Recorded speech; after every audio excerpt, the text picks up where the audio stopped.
আর যত ভার নিজ স্কন্দে নেয় হরি জগৎ ঈশ্বর। প্রথমে প্রণাম জানাই দলিতের মুক্তি সূর্য পূর্ণ ব্রহ্ম শ্রী শ্রী হরিচাঁদ জগন্মাতা শান্তি দেবীর রাঙাপায়। প্রণাম জানাই তাদের উত্তর শ্রী পতিত পাবন গুরুচাঁদ মাতা সত্যভামার যুগল চরণে। তারপরে প্রণাম জানাই অদ্যকার এই হরিবাসরে উপস্থিত সকল ভক্ত ও ভক্তাদের শিখরে। আজ তারক জয়ন্তী, কাল থেকে আপনারা এখানে আছেন।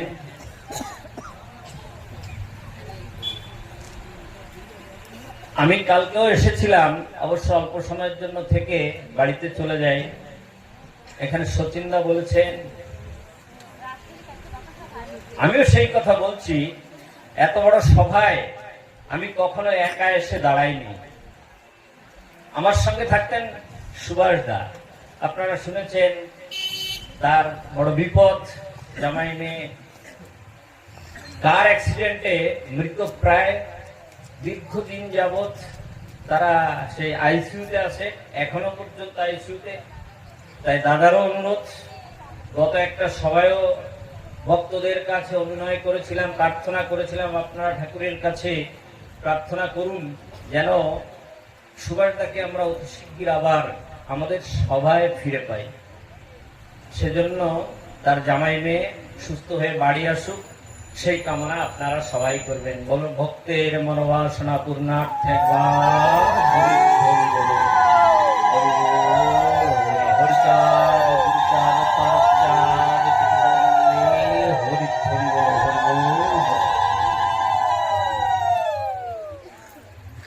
এখানে আমার পরিচয় দিয়েছে, আমি কেন্দ্রীয় হরিচাঁদ সেবা সংঘের নবমনোনীত সাধারণ সম্পাদক। অবশ্য আপনারা একটা দায়িত্ব আমায় রেখেছিলেন যে গুরুচাঁদ শ্রী শ্রী গুরুচাঁদ বিদ্যাপীঠ, যেটাকে বর্তমান আমরা প্রয়োজন বোধে কেন্দ্রীয় হরিচাঁদ সেবা সংঘ বলে, সেবা সংঘ বিদ্যাপীঠ বলে নামিত করেছি, তার সম্পাদক আমি ছিলাম। ওখানে আমি খুব সুখেই ছিলাম, ভালোই ছিলাম। এবং আর 1 মাস পরেই আমি আমার সরকারি কর্মজীবন থেকে অব্যাহতি নেব, তারপরে সেখানে কাজ করব বলে আশা ছিল। 276টা স্কুলের দায়িত্বে ছিলাম, ব্লক এডুকেশন অফিসার ছিলাম। আমার ব্লকে 276টি স্কুল আছে, তার কার্যভার আমাদের মাথায় ছিল। চিন্তা করেছিলাম সেখান থেকে যদি একটা স্কুল আমার মাথায় আসে তাহলে খুব ভালোভাবে পরিচালনা করতে পারবো। কিন্তু আপনারা তুলে দিয়েছেন বিরাট গুরু দায়িত্ব। আপনাদের সকলের সেখানে আশীর্বাদ কামনা করি। যা হোক, যে উদ্দেশ্যে আপনারা সবাই এখানে বসেছেন সেই উদ্দেশ্যে কিছু আমি কথা আলোচনা করব। আজ যে সাধকের জন্মদিন উপলক্ষে কাল বিকাল থেকে আপনারা বসে আছেন, তার জীবন চরিত অলৌকিক, কল্পনা বহুল, অনেক অনেক অলৌকিক কীর্তি তিনি করেছেন। কারণ তিনি পেয়েছিলেন পূর্ণ ব্রহ্ম শ্রী শ্রী হরিচাঁদের স্পর্শ, পেয়েছেন তার পুত্র গুরুচাঁদের লীলা দেখার অধিকার, লীলা সঙ্গী হওয়ার অধিকার তিনি পেয়েছেন। তাই তার জীবন এক অলৌকিক ঘটনায় পরিপূর্ণ। তার থেকে কিছু কিছু ঘটনা আপনাদের সামনে আমি তুলে ধরব। তারক গোসাই বিয়ে করলেন চিন্তামণি দেবীকে ঠাকুরের আদেশে। তার ইচ্ছা ছিল না তিনি বিবাহ করবেন, এই সংসার জীবনে প্রবেশ করবেন, কিন্তু ঠাকুর বললেন না, আমি গার্হস্থ ধর্ম দেওয়ার জন্য এসেছি। আমি এক হরিনাম মধ্যে গুণ দিয়ে সব নিজ জনে করাইব পরম বৈষ্ণব। গৃহেতে থাকিয়া যার হয় ভাবোদয়, সেই সে পরম সাধু জানিবে নিশ্চয়। আমি এই ধর্ম দিতে এসেছি, তারক তোমাকে বিবাহ করতেই হবে। তাই তার আদেশে চিন্তামণি দেবীকে তিনি বিয়ে করলেন। বিয়ে করলেন বিধবা মা ঘরে। তার যখন 15 বছর বয়স, তারকের যখন 15 বছর বয়স, তখন পিতা কাশীনাথ স্বর্গবাসী হয়ে গেছে। একটু আগে সচিনদা বলছিলেন 10 বছর আগে আমাদের এখানে যে দারিদ্রতা ছিল, যারা তখন বড় ছিলেন তারা কল্পনা করুন, সেখান থেকে আরো 50 বছর আগে, 100 বছর আগে, 200 বছর আগে ফিরে যান, কি দারিদ্রতার মধ্যে আমরা ছিলাম সে কথা বললে এখনকার ছেলেদের আমরা বোঝাতে পারি না, তারা কল্পনাও করতে পারে না যে কি দারিদ্রতার মধ্য দিয়ে আমরা এসেছি। তারকের ছোট্ট পরিবার, মা, বিধবা মা, স্ত্রী এবং তিনি, কিন্তু ওই তিন প্রাণীর পেটের আহার যোগাবার ক্ষমতা তখন তারকের নেই। অবশ্য কবি গান গাইতেন, কিন্তু গাইলে কি হবে?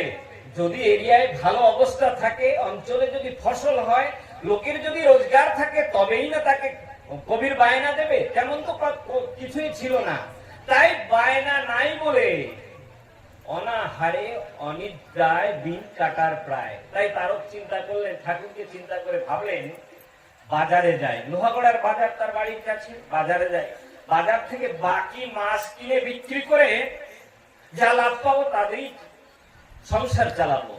তিনি বাজারে গেলেন, বাজারে গিয়ে দেখলেন বড় একটা রুই মাছ, খুব ভালো দেখতে। ভাবলেন এই মাছটি যদি আমি কিনতে পারতাম, কিন্তু মাছটিকে ঘিরে অনেক লোক তখন দাঁড়িয়ে আছে। তারককে দেখে তারা সবে আস্তে আস্তে পিছু পা দিল। তারক একাই সেই মাছের কাছে জিজ্ঞেস করছে মাছওয়ালাকে, মাছটি তুমি কত নেবে? বলছি এতক্ষণ তো 12 আনা 7 শিকা দাম চেয়েছি, কিন্তু তুমি যদি নিতে চাও সরকার মশাই, তাহলে 5 শিকা দাম দাও, 5 শিকা দাম দিয়ে মাছটি তুমি নাও। তারা বলছে আমার কাছে তো পয়সা নেই, আমি মাছ বিক্রি করে কিন্তু পয়সা দেবো। সে তাতেই রাজি হলো। মাছটির অর্ধেক কেটে মাথার দিকটা রেখে দিয়েছে, এটা ঠাকুরকে খাওয়াবো, আর পেছন দিকটা কেটে ভাগ ভাগ করে 5 ভাগ দিয়েছে। এমন সময় এক খরিদ্দার এসে বলছে যে তোমার এই মাছ কত? বলছি 5 শিকা দিলেই আমি দেবো।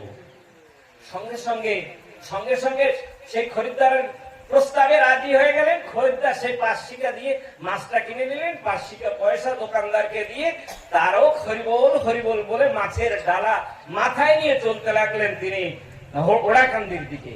যেতে যেতে রাত্রি, আপনারা অনেকেই হয়তো জানেন বাংলাদেশের যত বাজার হতো সব রাত্রেই হতো। রাত তখন গভীর হয়ে গেছে। মধুমতির তীরে তারাইল ঘাটে গিয়ে তারক হাজির হয়েছে। তখন যে পাত্নী, যে মাঝি, সে নৌকা আর পারে বেঁধে সে তার শয়ন করেছে। তার অনেক ডাকাডাকি করছে, কিন্তু তার ডাকে সে পাটনি সাড়া দিল না। এখন তার ভাবছে এই মাছ কাল সকাল পর্যন্ত যদি অপেক্ষা করি তাহলে ঠাকুর যে উদ্দেশ্য আমি কিনেছিলাম আমার সে উদ্দেশ্য সাধন হবে না। তোমার সে মুখে এই মাছ আমি তুলে দিতে পারবো না। হে ঠাকুর, তুমি ভরসা, আমি কেমন করে এখান থেকে পার হব, তুমি তার উপায় করে দিও। খেয়া ঘাটে বসে আছে সমাধির প্রায়, মন পাখি উড়ে গেছে ঠাকুরের পায়। ঠাকুর ঘুমিয়ে আছেন। শীতের দিন, ঝিরঝির করে হাওয়া বইছে মধুমতির তীরে তীরে, ধীরে ধীরে হিম হয়ে আসছে তার শরীর, কিন্তু সে বসে আছে, সমাধি হয়ে বসে আছে, ঠাকুরকে ডাকছে। ঠাকুর কিছুতেই ওড়াকান দিতে আর শুইতে পারছে না, তার ঘুম ভেঙে গেছে। সে মাকে বলছে আমি শীতে আর বসতে পারছি না, আমাকে ঢাকো, আমাকে ঢাকো। সকলেই আমরা দেখি ঠাকুর কিন্তু কিছুই আবরণ তার শরীরে করেন না, একখানি ধুতি পরেই তিনি তার জীবন কাটিয়ে দিয়েছেন। কিন্তু আজ সে শীতে কাঁপছে, তাই ঘরে যত লেপ কাঁথা আছে সব দিয়ে জগৎ জননী শান্তি দেবী ঠাকুরের শীত নিবারণ করার চেষ্টা করছে, কিন্তু শীত কিছুতেই নিবারণ হচ্ছে না। তখন সেই ঘটনাস্থলে ঠাকুর বাড়িতে উপস্থিত ছিলেন গোলক। গোলককে মা ডাকলেন, ও গোলক, গোলক রে, দেখতো ঠাকুর কেমন করছে, তুই আয়। গোলক মায়ের আদেশ পাওয়া পর্যন্ত ডাক শোনার সঙ্গে সঙ্গে দৌড়ে এসেছে। এসে দেখছে ঠাকুর শীতে কাঁপছে, যত লেপ কাঁথা দিয়ে তাকে ঢাকলো কিছুতেই তার শীত মানাচ্ছে না। তখন গোলক করো জোরে বলছে, কেন এত উচ্চাটন দেখিয়ে তোমায়, বলো বলো বলো প্রভু ধরি তব পায়। গোলকের বাক্য শুনে হরিচাঁদ কয়, সকল সহিতে পারি যদি নিজে অঙ্গ হয়, কিন্তু যদি ভক্ত অঙ্গে কোনো কিছু হয়, সহিতে নারী, আমি তার সহিতে নারী এই দুনিয়ায়।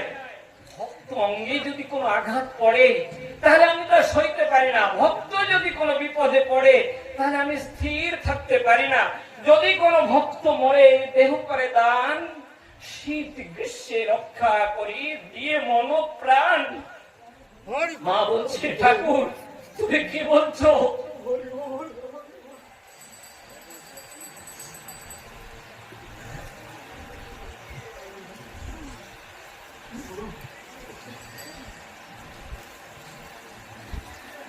ঠাকুর তুমি কি বলছো?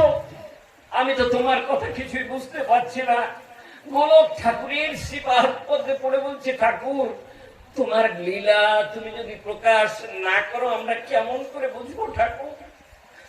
তখন ঠাকুর বলছে ওই যে তারক গোলকে, ওই তারক তারাইল ঘাটে এসে বসে আছে, পাটনি এপারে নৌকা বেঁধে সে ঘুমিয়ে পড়েছে, যত ডাকছে সে কিছুতেই আসছে না।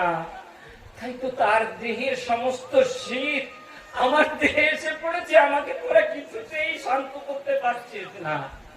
বলছি তারকরে তুই একটা কথা বলবো, শীতের রাত তোর কষ্ট হবে, তুই তো আমার ছেলে, তবে বাবা তুই কি গিয়ে একবার তারককে নিয়ে আসতে পারিস?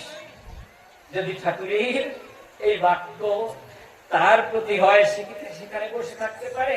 মুহূর্তের মধ্যে চলে গেছে সেই তারাইল ঘাটে।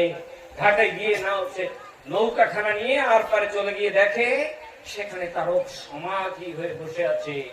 তারক তারক বলে ডাকার পর তারকের সম্বিত ফিরে এসেছে।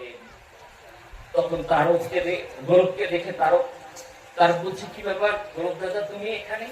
বলছে আমি না, তুই এখানে বসে রয়েছিস।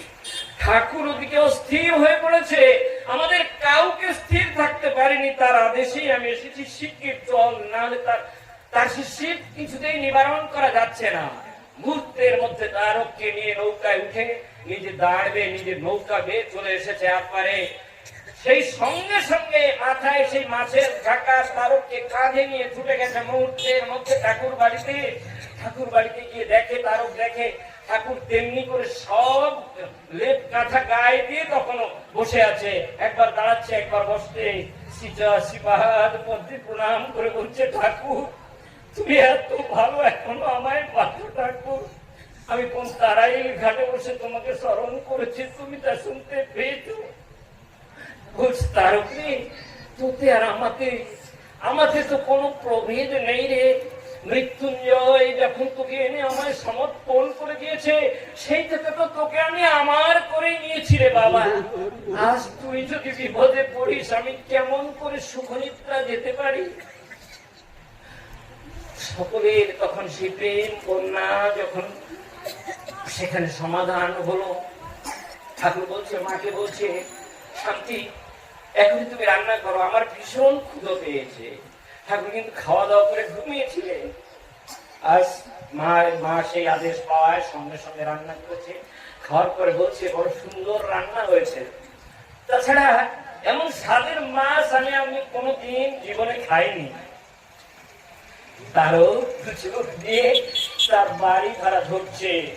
এই তো ভক্ত চায় তার ভগবান যদি তার সামনে দাঁড়িয়ে খুশি হয় তাহলে তো তার থেকে বড় ধন আর কিছুই তার থাকে না, তার চেয়ে বড় প্রাপ্য আর কি তার হতে পারে। তারও বড় খুশি হলো। সকলে খাওয়া দাওয়া করে শুইলেন। এমনি করে 10 দিন অতিবাহিত হয়ে গেল। তারকে আর বাড়ির কথা মনে নেই। একদিন হঠাৎ তারকে বাড়ির কথা মনে পড়েছে। ঠাকুর সেই দিনই তাকে ডাকছে, বলছে তারক রে যে করে আমার চিন্তা তার চিন্তা নাই, তার দৈন্য দশা আমি সকলই ঘুচাই। এখনো কিন্তু তারা বুঝতে পারছে না। জোড় হাত করে দাঁড়িয়ে রয়েছে ঠাকুরের সামনে। বলছে তার তুই না 10 দিন এসেছিস, তোর বাড়িতে তোর মা তোর স্ত্রী আমার মা এরা কেমন আছে সে খবর কি তুই নিয়েছিস? সত্যি তো ঠাকুর, আমি তো আজই মনে করেছি আমি তো 10 দিন এসেছি। তখন মাকে প্রণাম করে ঠাকুরকে প্রণাম করে সবাই যে ভক্তগণ ছিল তাদের প্রণাম করে বাড়ির দিকে চলছে। যেতে যেতে ভাবছে আজ 10টি দিন আমি যেদিন ঘর থেকে বেরিয়ে যাই সেদিন দেখছি ঘরে তন্ডুল নাচতে। আমার মা বিধবা মা সে কি বেঁচে আছে কি চিন্তামণি, তারা কি ভিক্ষা করে খাইছে? এমন করে যেতে যেতে সন্দেহ হয়ে গেছে। আমরা যাকে বলি কানাচি লুকিয়ে আছে। মা বলছে তারা তো বৌমা তারপর 10 দিন হলো গেল, এখনো তো ফিরে এলো না। বলছে না মা, কোনো তো চিন্তা নেই, ঠাকুরের কাছে যখন গেছে তখন কি আর কোনো চিন্তার কারণ আছে? না, সে নিশ্চয়ই ভালো আছে। তারপর তারও যখন এই কথা শুনতে পেয়েছে, তার মনে একটু বল এসেছে, না আমার মা মরেনি, আমার স্ত্রী মরেনি, তারা ভিখারি হয়নি, তারা ভিক্ষি করে খায়নি। তখন গিয়ে মাকে প্রণাম করে বলছে, মা তোমরা কেমন আছো, কি করে চলছো তোমরা এই 10 দিন? আমি তো 10টা দিন হলো তোমাদের ছেড়ে গিয়েছি। বলছি কেন? তুই না একটা ছেলের কাছে চাল ডাল নুন তেল সবকিছু পাঠিয়ে দিয়েছিলি, ওই একটা বোঝা ধরে সেদিন এসে সে তো আমাদের সম্পদ দিয়ে গেল এবং বললো তারও আমাকে পাঠিয়েছে। তার বলছে কই না তো, আমি তো কিছুই পাঠাইনি। তখন তারকের মনে পড়ছে, এই জন্যই মনে হয় ঠাকুর বলেছে, যে করে আমার চিন্তা তার চিন্তা নাই, তার দৈন্য দশা আমি সকলই ঘুচাই। ঠাকুর তোমায় কি আমি ভালোবাসতে পেরেছি? ঠাকুর তুমি আমার জন্য এত কষ্ট করে চাল ডাল বয়ে এনে এখানে দিলে। চিন্তামণিকে বলছে, চিন্তামণি কি এসেছিল, কেমন তাকে দেখতে? চিন্তামণি বলছে, এত সুন্দর হেনরূপ আমি আর দেখি নাই কোথা, সেরূপ আমি এখানে দেখেছি। আমি তাকে শুধাইলু কোথা তব ঘর, সে কহিল থাকি আমি বাজারে, এরপর ভবের বাজারে থাকি, মোড় বয়ে খাই, যে আমারে মোড় দেয় তার বাড়ি যাই। তারও আমার মাথায় পড়ছে, তাই আছে।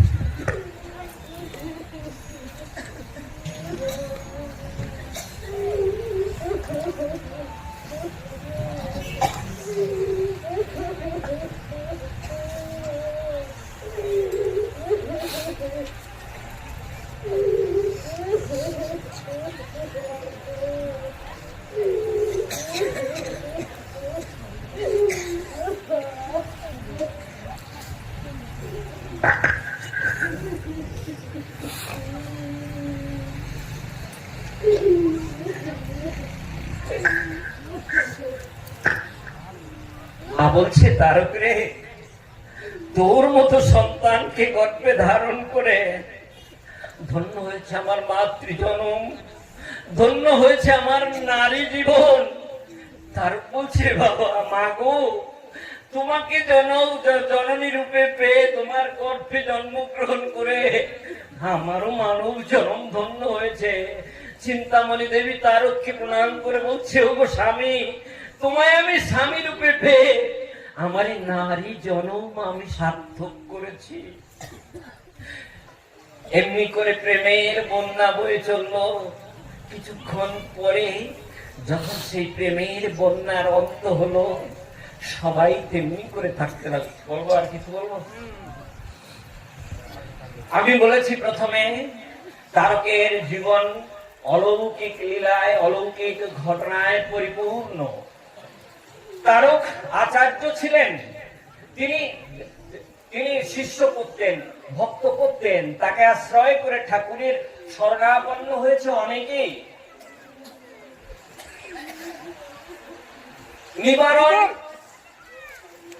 নিবারণ বলে এক ভক্ত ছিল। তারক যাদব মল্লিক এবং যাদব ঢালিকে নিয়ে একবার নিবারণের বাড়িতে গিয়ে হাজির হলেন। নিবারণ গুরুদেবকে দেখে বড় আহ্লাদিত হয়েছে। বলছি বাবা এসেছে খুব আদর যত্ন করে। তখন তারক বলল, আজ রাত এখানে থেকে নিবারণ রে, আমাদের সঙ্গে তুইও যাবি, চল আমরা খড়িয়ায় যাব। খড়িয়ায় তারকের আর এক শিষ্য আছে, তার নাম নিবারণ। বলছে আমরা সেখানে যাব। সে রাত সেখানে থাকলো। হরি কথা বলতে বলতে রাত যখন প্রভাত হলো, সকালবেলায় আহারাদি করে তারা নিবারণের বাড়ি চলেছে। খড়িয়ায় গিয়ে হাজির হয়েছে। নিবারণ তাপালি তখন দেখে তারককে দেখে বড় খুশি হয়েছে। গুরুদেব এসেছে তার বাড়িতে। রাত্রে তেমনি হরিকথা সেখানে হলো। হরিকথা বলতে বলতে রজনী প্রভাত হলো। পাশেই আছে কাতলি গ্রাম। কাতলি গ্রামে সেখানে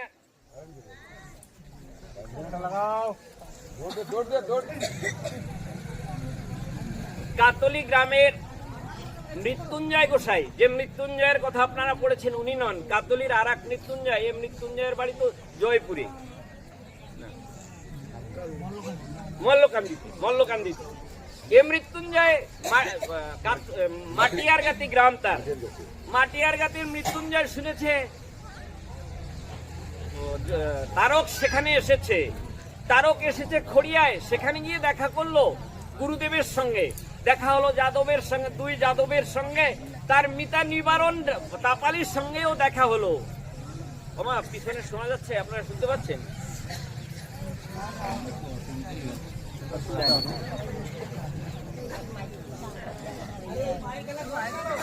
হরিবল ব্যাঘাত করতো। মায়েরা বসুন, আবার আলোচনা করে, আপনাদের আদেশ পেয়েছি, আবার আলোচনা করি কিছুটা। মৃত্যুঞ্জয় এসে বলছে, বাবা আমার মনে বড় বাঞ্ছা, তুমি যখন এসেছো একটা মহোৎসব দিব। বলছে ঠিক আছে, এরপরে যে বুধবার, সেই বুধবারে তোর বাড়িতে আমি যাব, সেখানে মহোৎসবের আয়োজন করি। অবশ্য তারক তার ভক্তদের নিয়ে, দুই যাদব এবং নিবারণকে নিয়ে সে মাটিয়ারগাতি গেছে, কিন্তু তখনও মহোৎসবের সময় নয়। এর ভিতরে নিবারণের বাড়ি থেকে খবর এলো, তার দাদা খবর দিয়েছে বাড়ি যেতে, ধান পেকেছে, ধান কাটতে হবে। আমরা সকলে এই পরিবার, চাষি পরিবারের ছেলে মেয়ে, ধান যদি পেকে যায় তাহলে তাকে কাটা বিরাট চিন্তার বিষয় থাকে। গুরুদেবকে প্রণাম করে বলছে, বাবা দাদা খবর দিয়েছে, বাবা বাড়ি যেতে বলেছে, আমার ধান কাটতে হবে। বলছে ঠিক আছে, যদি পারিস তাহলে ওই আগামী বুধবারে মৃত্যুঞ্জয়ের বাড়িতে আসিস, ওখানে মহোৎসব হবে, সাধু সেবা হবে, সেখানে আসিস। প্রণাম করে চলে গেছে। মহোৎসবের দিন এসে হাজির। দাদাকে বলছে, দাদা গুরুদেব বলেছিল আজ মাটিয়ারগাতিতে মহোৎসবে নয় যেতে হবে, কাল মাটিয়ারগাতিতে মহোৎসবে যেতে হবে। দাদা কিছুতেই রাজি না। এই কয়েকদিন ধান কেটে তথাপি 1 বিঘা জমির ধান তখনও বাকি রয়েছে। বলছে ধান না কাটা হওয়া পর্যন্ত তুমি কিছুতেই যেতে পারবে না। এতদিন সাধুগিরি করে এলে, এখন বছরের খোরাক ওর থেকেই হবে, বর্ষা হবে, কি হবে, কিভাবে সেগুলো নষ্ট হয়ে যাবে, তুমি কিছুতেই যেতে পারবে না।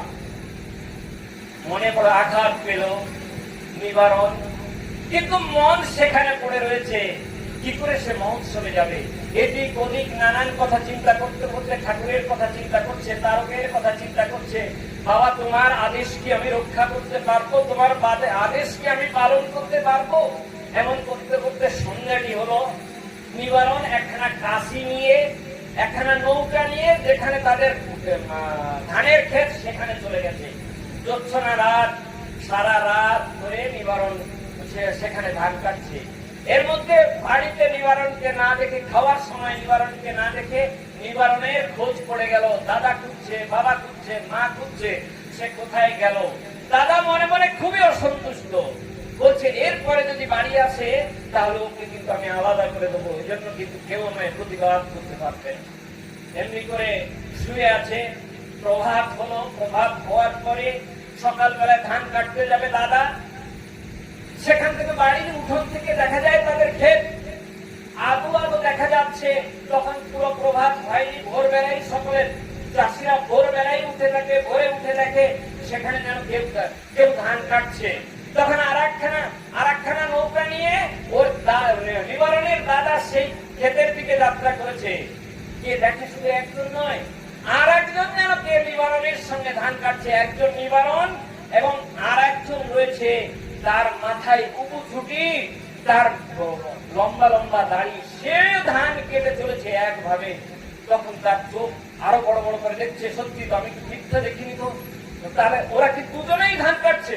যত ভালোভাবেই নিরীক্ষণ করছে তাই দেখতে পাচ্ছে যে সেই তারক যে কয়েকদিন আগে তাদের বাড়িতে এসেছিল, যে তাদের গুরুদেব, সেই গুরুদেব আর তার ভাই কনিষ্ঠ ভ্রাতা দুজনেই ধান কাটছে। খুব শীঘ্র ক্ষিপ্র গতিতে সেখানে যেতে যেতে দেখে সেটি তারকের ছবিখানি আর সেখানে নেই। ভাই নিবারণকে তিনি জিজ্ঞেস করছেন, তুই কি দেখেছিস তোর সঙ্গে আর কেউ ধান কাটছিল? বলছে, না তো দাদা, আমি একাই সারা রাত ধান কাটছি। তুই দেখিস কি রে? ভাই আমি দেখেছি, এখানে তারক তো তার নিজের থেকে তোর সঙ্গে ধান কেটেছে, নাহলে এত জমির ধান তুই কাটলি কেমন করে? তখনই নিবারণের সম্বিত ফিরেছে। সে চিন্তা করতে, এত বড় একটা জমির ধান আমি কি করে কাটলাম? দুই ভাই, বড় ভাই ছোট ভাইকে আলিঙ্গন করে বলছে, তুই ভাগ্যবান, তাই তোর মতো ভক্তের নৌকায় বসে তোর আমাদের গুরুদেব ধান কেটেছে, চল ভাই চল, আমরা মাটিয়ার গাড়ি দুই ভাইতেই যাব।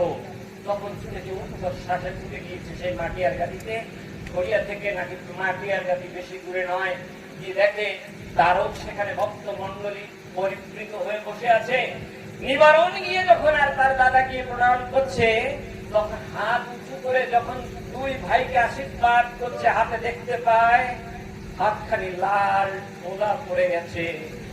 যে শ্রীহস্ত দিয়ে আগে তারক সবাইকে আশীর্বাদ করত, সেই শ্রীহস্তে পড়ে গেছে। তার দু ভাই কান্নাকাটি করে বলছে যে গুরুদেব, আর আমি কোনোদিন আমার ছোট ভাইকে দিয়ে সংসারের কোনো কাজ করাবো না, তুমি ওকে নিয়ে নাও, ওকে তোমার পদে সমর্পণ করলাম, তুমি ওকে যে পথে পরিচালনা করবে সেই পথেই ও চলবে। এটি কোনো নতুন কথা ভক্তমণ্ডলী, এমনকি এর পূর্বে কখনো হয়নি। আপনারা চিন্তা করে দেখুন, ঠাকুর বলেছে যে আমাকে জয় ভক্ত করে মরে দেহ দান, শীত গ্রীষ্মে রক্ষা করি দিয়ে মন প্রাণ। দশরথের কথা একবার সবাই চিন্তা করুন। দশরথের বাড়িতে মহোৎসব হচ্ছে, মায়েরা বসে আছে, ভাইয়েরা বসে আছে, নারী পুরুষেতে বসি একসাথে খায়, মেয়েদের এটো খায়, পদধূলি পায়, পদধূলি নেয়, মেয়েরা ঢলিয়া পড়ে পুরুষের গায়ে, পুরুষ ঢলিয়া পড়ে মেয়েদের পায়।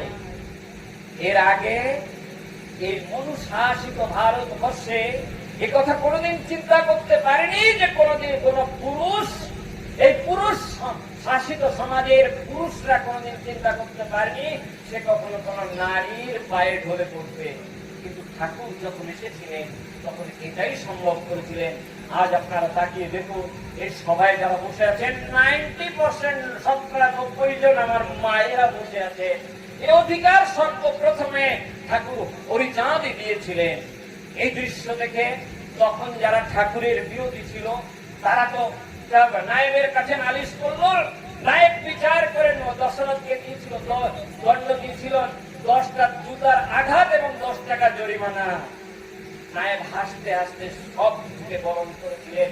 সকালবেলা মায়েরা যখন দেখলেন ওই গলিত সোনার শ্রী অঙ্গে 10টি জুতার আঘাত স্পষ্ট দেখা যাচ্ছে, তখন সকলে বললি, কি হয়েছে ঠাকুর? তোমার শ্রী অঙ্গে কাল তো এমন চিহ্ন ছিল না, আজ কেন হয়েছে? ঠাকুর বলছি, দেখলি না ওই দশরথকে কাল রাত্রে নায়েব কেমন করে জুতার আঘাত করেছে? ওরে ওই দশরথে আর আমাদের তো কোনো প্রভেদ নেই রে, ও তো আমাকে সমর্পণ করে দিয়ে ও সব রক্ষা করেছে। তাই তো আমার নিজের শরীরে সেই আঘাতকে আমি স্থান দিয়েছি। আবার বিচার করুন হীরামনের কথা। হীরামন যখন ঠাকুরের শরণাপন্ন হলো, হীরামন সবকিছু সঁপে দিয়েছিল ওই রাঙা চরণে। হীরামন হরিবোল ছাড়া আর কিছুই কিন্তু জীবনে জানতো না। চৈতন্য বালা তার কাকা, সে বলল ব্রহ্মদত্তী তার উপরে ভর করেছে, তাই ফকিরকে এনে বিভিন্ন রকম ট্রিটমেন্ট চিকিৎসা করাতে করাতে বেকি দা পুড়িয়ে হীরামনের গায়ে যে সেক দিয়েছিল, সে সব যে কয়বার সেক দিয়েছিল সেই সবকটা সেকের আঘাত সে চিহ্ন দিয়ে ঠাকুরের গায়ে উঠেছিল। হীরামন দিয়ে প্রত্যক্ষ দেখে সেটাও কিন্তু হয়েছিল। আপনারা সকলেই জানেন, শুধু হরিচাঁদ নয়, গুরুচাঁদকেও যে তার সর্বস্ব দিয়ে দিয়েছে নিজের জীবন যৌবন যাকে সর্বস্বময় করেছে গুরুচাঁদকে, তাদের জীবনেও কিন্তু তেমনি হয়েছিল। ভেবে দেখুন, তিনকুড়ি কথা, তিনকুড়ি মেয়ার কথা, তিনি তো মুসলমান, তিনি তো হিন্দু নন। তিনকুড়ি মিয়া গুরু চাঁদকে ভালোবেসেছিল, তার চরণে সঁপে দিয়েছিল সবকিছু। তিনকুড়িকে তার বিরোধী দলের লোক মেরে বস্তার মধ্যে ভরে ছাগলাদাহার নদীতে ফেলে দিল। গুরুচাঁদ সেই রাত্রে আর ঘুমোতে পারেনি, তার নিঃশ্বাস বন্ধ হয়ে যাচ্ছে।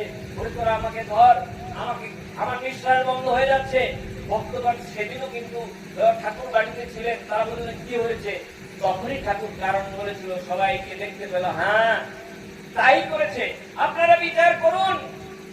অশ্বিনী কিন্তু ঠাকুরকে আজ আমরা যে হরিসভা মহোৎসব করি, অশ্বিনীর ওই শ্রী শ্রী হরিসঙ্গীত না হলে কিন্তু কোনো হরিসভা মহোৎসব হয় না। তার কিন্তু নিহাতি ভাবে করতেই হয়।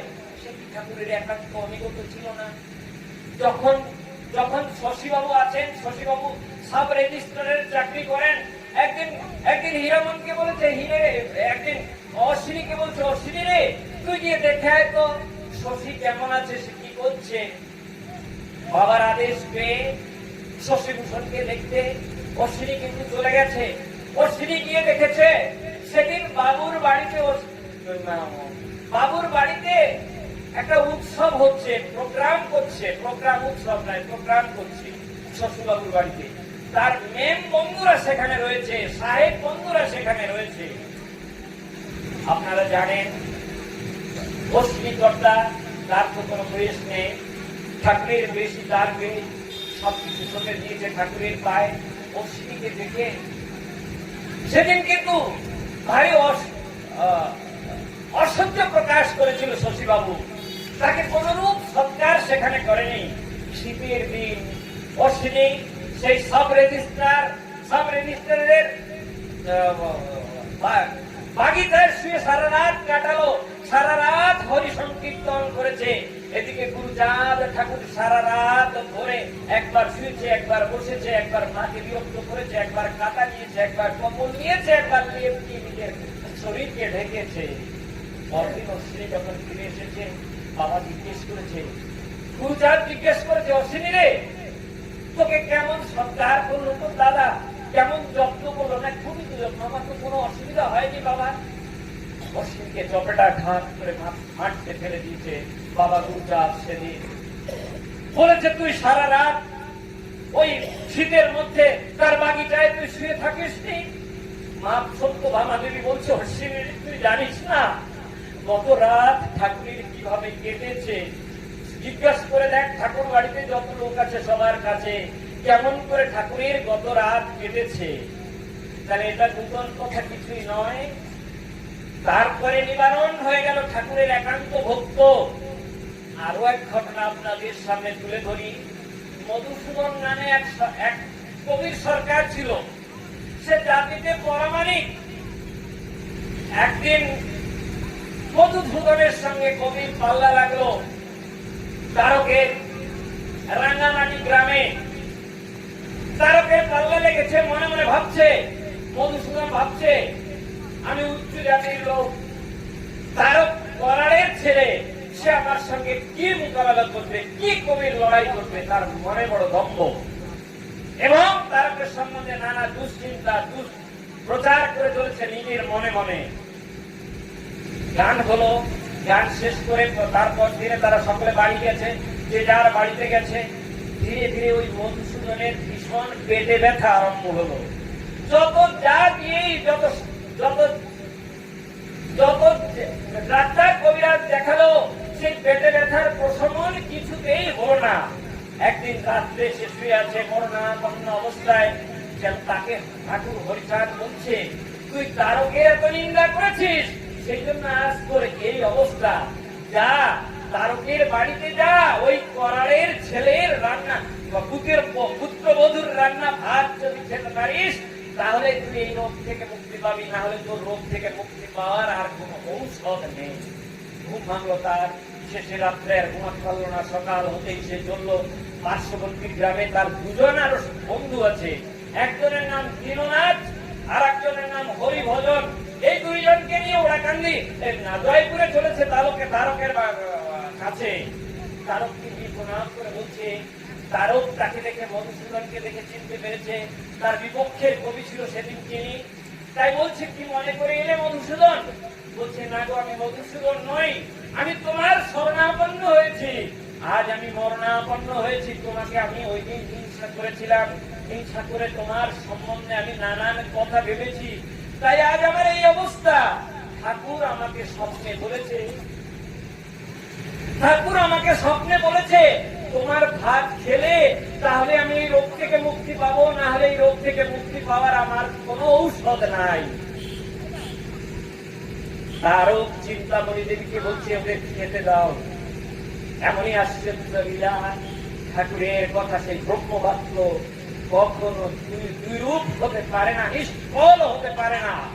যখনই চিন্তামণি দেবীর দেওয়া ভাত খেয়েছে সেই মধুসূদন, তার পেটের ব্যথা ঠিক হয়ে গেছে। সেই থেকে সে তারকে অনুগামী হলো, অনুগামী হলো ঠাকুর হরিচাঁদ, ঠাকুর গুরুচাঁদে ঠাকুরের গুণ গেয়ে বেড়ায়। এমনই লীলা, ঠাকুরের এমনই লীলা। ওই অঞ্চলে হয়েছে এক বিরাট কাল বৈশাখী ঝড়। কাল বৈশাখী ঝড়ে মধুসূদনের ঘরের চাল উড়ে গেছে, গ্রামের ঘরে ঘরে গিয়ে। আচ্ছা, তার পূর্বে ওই মধুসূদন যে তারক করালের বাড়ির ভাত খেয়েছে, তারক করালের হাতের ছোঁয়া খেয়েছে, সেজন্য গ্রামে বসেছে মিটিং, সভা, জরিমানা সভা। তারককে দিতে হবে দণ্ড। কেন তুমি তারক? মধুসূদনকে দিতে হবে দণ্ড। কেন তুমি নিম্ন জাতির অস্পৃশ্য জাতির লোকের ভাত খেলে? তাই সেই পঞ্চায়েতে নির্ণয় করা হলো তোমাকে এক করে করে রাখা হবে, তুমি কারো কাছ থেকে কোনো সাহায্য পাবে না। মধুসূদন বলছে তোমরা যা দণ্ড আমাকে দাও আমি মাথা পেতে নেবো, তবু না পারতো আমি আমার তারককে ভুলতে, না পারতো আমার হরি গুরুচাঁদকে ভুলতে, না পারতো আমি ওড়াকান্দিকে ভুলতে। এমনি করে রয়েছিল। হঠাৎ এই ঝড়ে যখন তার চাল উড়িয়ে নিয়ে গেল, তখন সব দাঁড়ে দাঁড়ে সে ঘুরেছে, কোন দাঁড়েই কেউ তার কথা শোনেনি। কথা যখন না শুনেছে, খবর দিল সেই দীননাথ আর হরিভজনকে, বলল আমি এই বিপদে পড়েছি, তোমরা এসে আমায় বিপদ রক্ষা করো।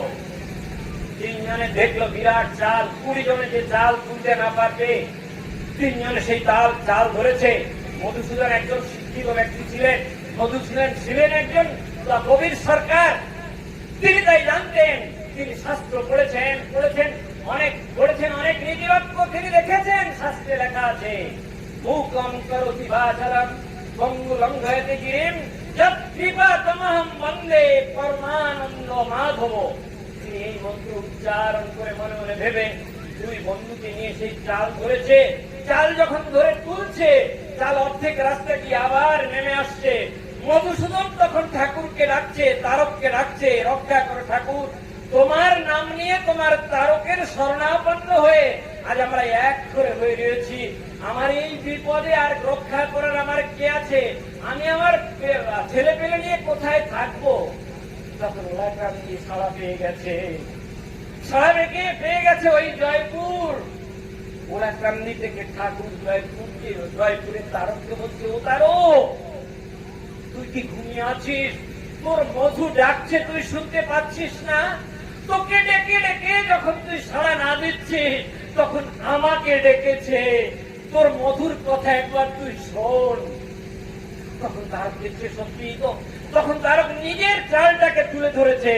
পাশে বসে আছে সূর্য নারায়ণ এবং তার আর কাঙালি আর সূর্য নারায়ণ, সকল তোহারেরা পাশে বসে রয়েছে। হঠাৎ দেখছে তারকের দেহ থেকে ঝরঝর করে ঘাম পড়ছে, তারক সেই চালকে ঠেলছে ঠেলছে ঠেলছে। জিজ্ঞেস করছে তারক, সূর্য নারায়ণ, কাঙালি, এদের তারক কাকা বলে ডাকতেন, কারণ কাশীনাথ, তারকের পিতা কাশীনাথের সঙ্গে তারা গান গাইতেন, তারা দোয়া কি করতেন, তাই তাদের কাকা বলে ডাকতেন এবং তারা তারক বলেই তাকে ডাকত। বলছে তারক কি হয়েছে, হঠাৎ তুমি চাল ধরে ডাকছো, ঠেলছো কেন? জানো কাকা, আমার মধুসূদন বড় বিপদে পড়েছে, সে আমাকে ডেকে ডেকে না পেরে আমার ঠাকুরকে ডেকেছে, ঠাকুর আমাকে বলছে, তাই তো আমি চাল ধরে রয়েছি। দেখা যাচ্ছে চাল উঠে গেছে, এদের মধ্যে সন্দেহ হয়েছে, সন্দেহ হয়েছে সূর্যনারায়ণের, সন্দেহ হয়েছে। তারা গেছে, তারপর দিন সকাল হতে না হতেই তারা যাত্রা করেছে সেই মধুসূদনের বাড়ি গ্রামের উদ্দেশ্যে। সেখানে গিয়ে দেখে, জিজ্ঞেস করলো, বলছে হ্যাঁ কাল আমাদের চাল ঘরে পড়ে গিয়েছিল, কাল আমরা তিনজনেই ধরে বাবা তারককে স্মরণ করে সে চাল আমরা তুলে দিয়েছি। তখন বলছে তোমরা তিনজনে ধরনি গো, যে ধরার সেই ধরেছে সেই ওড়াকান্দির কর্তা, ধরেছে জয়পুরের কর্তা। এমন এমন লীলা কাল হয়েছিল। তখন সেই সূর্যনারায়ণের পায়ে পড়েছে মধুসূদন, পায়ে পড়েছে তার আর দুই বন্ধু।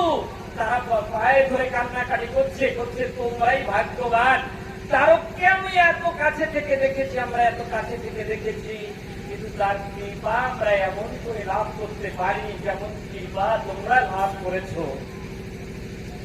আর এক ঘটনায় যাদব মল্লিক, যাদব ঢালির কথা আপনারা সকলেই জানেন। যাদব মল্লিক বিবাহিত, সকলেই বিবাহিত জীবন যাপন করে। যাদব মল্লিক বিবাহ করেছে, তার একটি মাত্র পুত্র সন্তান, কিন্তু তার যে ঘরণী সে চাইছে না, একটি পুত্রে আমার হবে না, আমার আর একটি সন্তান চাই। যাদবের কাছে আর একটি সন্তান চাইছে। যাদব বলছে না, তা সম্ভব নয়। বংশ রক্ষা করার জন্য ঠাকুরের আদেশ নিয়ে আমি তোমায় বিয়ে করেছি, ঠাকুরের আদেশ মতেই একটা সন্তান আমাদের হয়েছে, আর কোন সন্তান হওয়ার নয়। কিন্তু সেই মা বড় পীড়াপিড়ি করায় তারকের কাছে গিয়ে জানালো, বাবা তারক, তোমার মা বলছে আমাদের আর একটি সন্তান লাগবে। তখন তারক বলছে তাহলে তুই 1 বছর ব্রহ্মচর্য রক্ষা কর, তাহলেই তোর ভালো সন্তান হবে, আর একটি সন্তান, পুত্র সন্তান হবে। তারা বলছে না না, এগুলোর মধ্যেই সম্ভব নয়।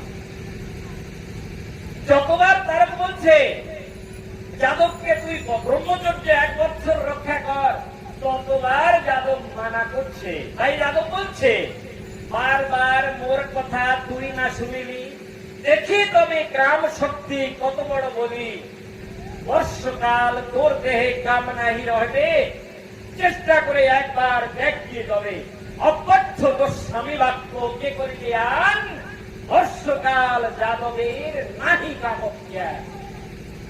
সকলে মনে করতে পারে মতুয়ারা মাছ খায়, মাংস খায়, তাহলে কি তারা নিজের রিপুকে দমন করতে পারে? সেই যাদব শুধু যাদব নয়, এ তো মানুষ। যাদবের শরীরে 1 বছর পর্যন্ত কিন্তু আর কোন কামের উদ্রেক হয়নি। তারপর যখন সেই মায়ের সঙ্গে আবার মিলন হলো, তাদের আরেকটি সন্তান তারপরে হয়েছিল। শুধু মানুষ নয়, পশুকে স্পর্শ করে তারকের স্পর্শে পশু তার পাশবিকতা ভুলে গেছে, তার মধ্য থেকে কাম শক্তি উঠে গেছে, উড়ে গেছে। তারকের একটি এড়ে বাছুর ছিল, সেই এড়ে বাছুরকে স্নান করাতে নিয়ে গেছে। একটা গাই, একটা বকনা গরম হয়েছে, তখন আমরা সকলেই জানি ওদের মিলনেই ওদের বৎস হয়, বাছুর হয়। তার বলছে, ও বাবা, ওটা ভালো কাজ নয় রে, ওদিকে যাস নে। তখন ওই নদীর জল 3 কোষ খুলে তার মেরুদণ্ডের উপর দিল। তারপর থেকে দেখা গেছে কোন দিন আর ওই এড়োটা আর কোন গাভীর দিকে ফিরে তাকায়নি। তারও চিন্তামণিকে বিয়ে করেছিলেন, আমরা শুনেছি। সেই চিন্তামণির গর্ভে জন্ম নিয়েছিল একটা মেয়ে। যখন মায়ের প্রসব বেদনা, চিন্তামণি মায়ের প্রসব বেদনা উপস্থিত হলো, মা ছটফট করছে। সকল মায়েরাই জানেন প্রসব বেদনা যে কত তীব্র, কত ভয়ানক, কত অসহ্য হয়ে থাকে। ছটফট করছে। তার বলছে, কি মা গো, নিজের স্ত্রীকে বলছে, তোমাকে আর এই কষ্ট আমি আর কোনদিন দেব না। তারপর থেকে আর তার কোনদিন ওই মায়ের সঙ্গে করে, এবং তার গর্ভে যে সন্তানটি জন্ম হয়েছিল এক মেয়ে।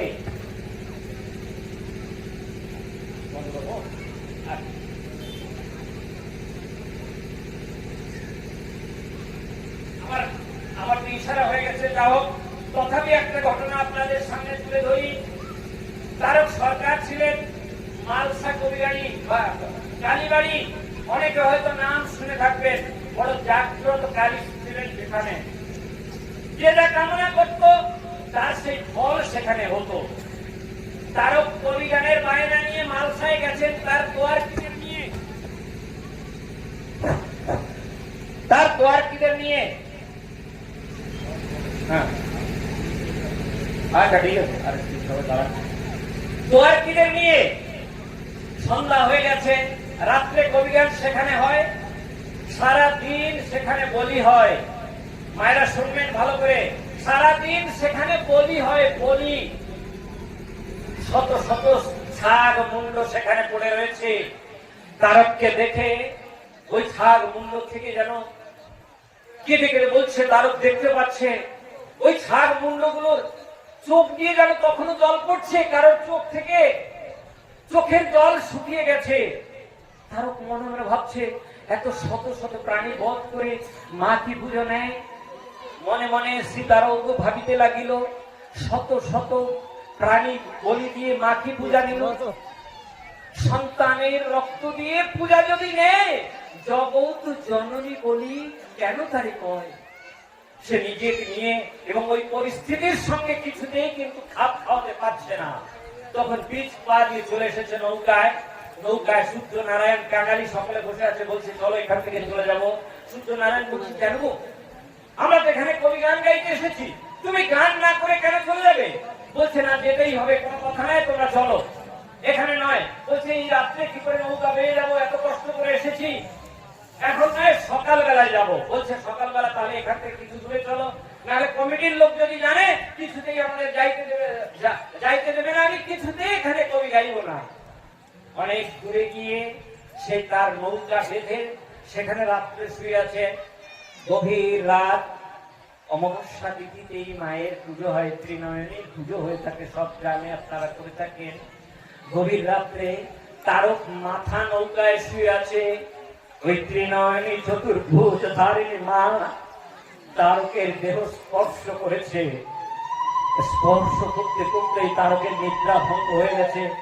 সে দেখে সেই ত্রিনয়নী সেখানে বসে আছে। বলছে, বাবা তারক, তুমি কবি না গিয়ে ফিরে যাবে? বলছে না, আমি কবি কিছুতেই গাইব না। তার বলছে, তার বলিছে, বলি তব ঠাই, তব মুখ দেখিব না, মনে ভাবি তাই। সন্তানের রক্ত দিয়ে পূজা পাও তুমি, সে কারণে তব মুখ দেখিব না আমি। সন্তানের রক্ত তুমি করো সেবন, জগৎ জননী তোমা বলে কোন জন? চিন্তা করতে পারেন ভক্ত মন্ডলী, যে মায়ের আরাধনা করতে করতে যোগী ঋষিরা গিরি গুহায় যুগ যুগান্ত কাটিয়ে দেয়, কৃচ্ছ সাধনা করে, সেই চতুর্ভুজ ধারিণী ত্রিনয়নী মা ঠাকুর তারকের সামনে এসে হাজির হয়েছে। বলছে, তোমার মুখ আমি দেখতে চাই না, তুমি সত্য শত শত সন্তানের বলি দিয়ে তোমার পুজো নিয়েছো। কতখানি অধিকার থাকলে, কতখানি ভালোবাসলে এমন কথা বলা যায়, সে কথা একবার বিচার করে দেখুন। মা বলছে, না রে বাবা তারক, আমি ওই পূজা নেই না, আমি ওই পূজা নেই না, ও ডাকিনী যোগিনীরা ও পূজা নেয়। তারক বলিছে তুমি, তারক বলছে তুমি তো বর্তমান এখানে আছো। বলছে আমি এখানে থাকি না। তারক বলিছে তুমি থাকো হেতা, বর্তমানে দেখিতেছি। মিথ্যা বলো কেন? কেন কেন বলো মিথ্যা কথা? কতদূর অধিকার বলতে পারেন?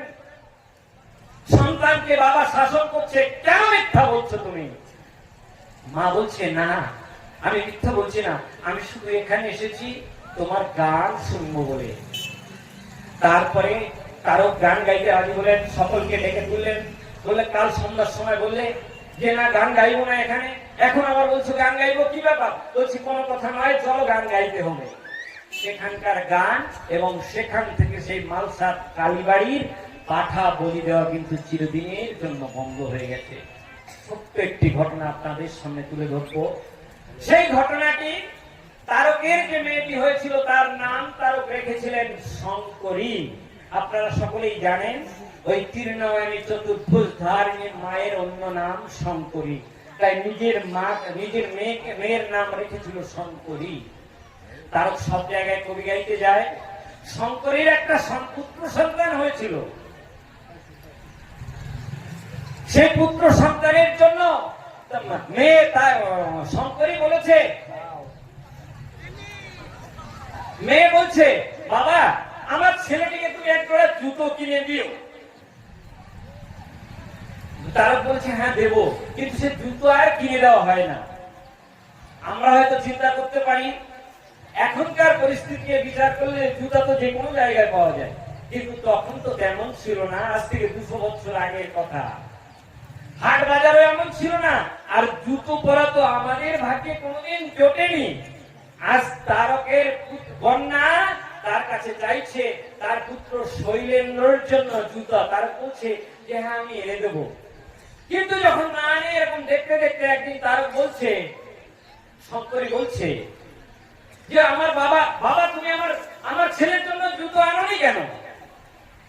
তারক বলছে মাগো পরবাসে যাই, দেশে দেশে আমি মাগো কবি গান গাই, আসিবার কালে মাগো মনেতে থাকে না, কিনিব বলে কেনাও হয় না। শঙ্করী বলিছে বাবা শোনো মোর কথা, মরে গিয়ে দেবে নাকি মোর পুত্রে জুতা? তারক বলিছে মাগো হতে পারে তাই, জুতো কিনে দেব আমি, কোনো চিন্তা নাই। সেদিন শঙ্করী বুঝতে পারেনি তার বাবা এই কথা কেন বললো। দিন গড়িয়ে গেল, তারকের শেষ দিন এসে হাজির হলো। ফাল্গুন মাসে শিব চতুর্দশীর দিনে তারকের আত্মা উড়ে গেল সেই পরম পদের আশ্রয়ে। পরম ধামে গিয়ে তারকের আত্মা গিয়ে আশ্রয় নিল। চারিদিকে শুধু হাহাকার পড়ে গেল, শুধু নাই নাই নাই। আকাশ যেন তার নীলিমা ভুলে গেছে, বাতাস যেন তার গন্ধ বইতে ভুলে গেছে, ভুলে গেছে সকলের ধর্ম।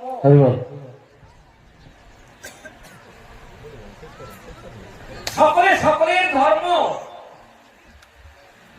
কিছুদিন পরের কথা, মাদারীপুর গ্রামে আপনারা সকলে জানেন জগদীশ চক্রবর্তী যিনি তারকের শিষ্য ছিলেন, মাদারীপুরে তার সঙ্গে দেখা হলো।